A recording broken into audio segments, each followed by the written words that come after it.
mengasihi Tuhan Allah dan sesama.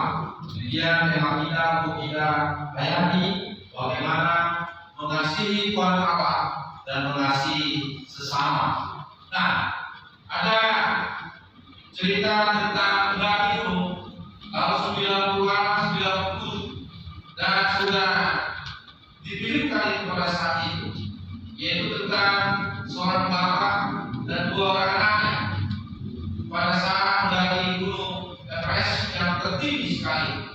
Nah, mereka mendaki pada saat itu musim salju, ya, dan tiba-tiba banyak sekali di antara pendaki-pendaki yang mati di tengah salju. Nah, ini tentang 3 orang. Bahkan anak 2 saat mendaki laki-laki dan 1 perempuan mendaki gunung itu. Nah, di saat mereka mau sampai ke puncak gunung itu, tali dari anaknya yang perempuan putus. Untuk saja bapaknya yang bisa menangkap anak-anaknya tersebut dan bergantungan di tali bapaknya. Tetapi tali itu tidak bisa menahan 2 orang. Dia harus bisa menahan 1 orang saja. Nah, Bapak Ibu, saudara terkasih dalam Tuhan, ayahnya berpikir, jikalau dia akan menjatuhkan dirinya ke bawah, anaknya pasti akan selamat. Dan jikalau mereka naik 2 ke atas, dua-duanya pasti akan mati. Maka ayahnya pun melepaskan dirinya dari ikatan tali itu dan mati sampai jauh ke bawah. Jatuh. Ini dan anak-anaknya sangat sedih atas peristiwa tersebut, dan trauma lebih dari 5 tahun atas kematian bapaknya, dan adiknya laki dan selalu kakaknya perempuan. Tetapi pada suatu saat mereka juga berjumpa tanpa sengaja tahun 97 mendaki di Bali dari tahun 96, ya, sampai 5 tahun kemudian mendaki ke Bali dan berjumpa di atas itu dan saling berpelukan. Rupanya mereka mengundang bapaknya, ya, yang telah berkorban untuk mereka berdua, termasuk untuk kakaknya ini. Saudara terkasih, pengorbanan luar biasa bagi seorang bapak kepada anak-anaknya. Yesus sering berumpama tentang kasih Allah yang sebenarnya. Dia juga mengatakan kasih sebenarnya itu adalah kasih yang benar berkorban untuk sesamanya, bahkan untuk orang lain walaupun yang tidak seiman. Orang Samaria sering mengungkapi buat Yesus sebagai perumpamaan.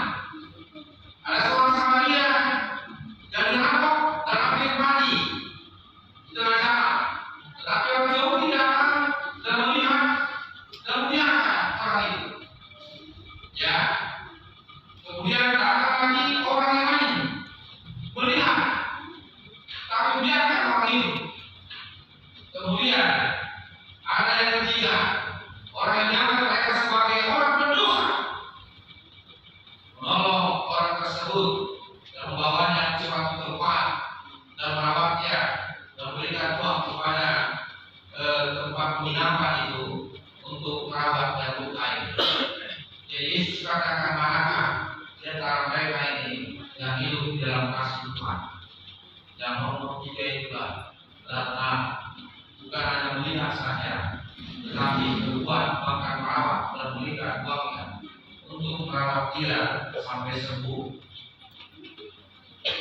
Kasih Allah luar biasa, tidak bisa dilampaui oleh akal pikiran manusia.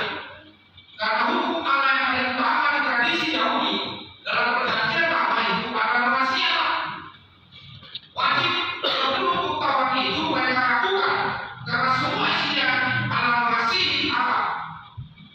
Dan inilah perdebatan antara orang Yahudi, Saduki, dan orang lain. Bagaimana hukumnya sebenarnya tentang mengasihi Allah? Mereka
tapi dengan perbuatan.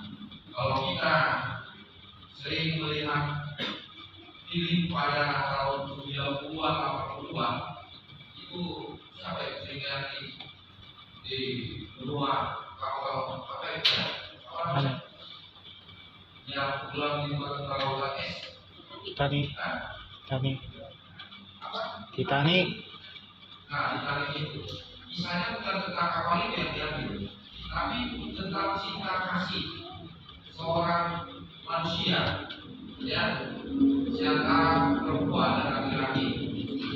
Semua hancur bergerak, tetapi kekasihnya ini mengangkat pacarnya tempat kayu yang tenggelam itu ke atas, ya, dan membiarkan dia kedinginan dan sampai mati kedinginan.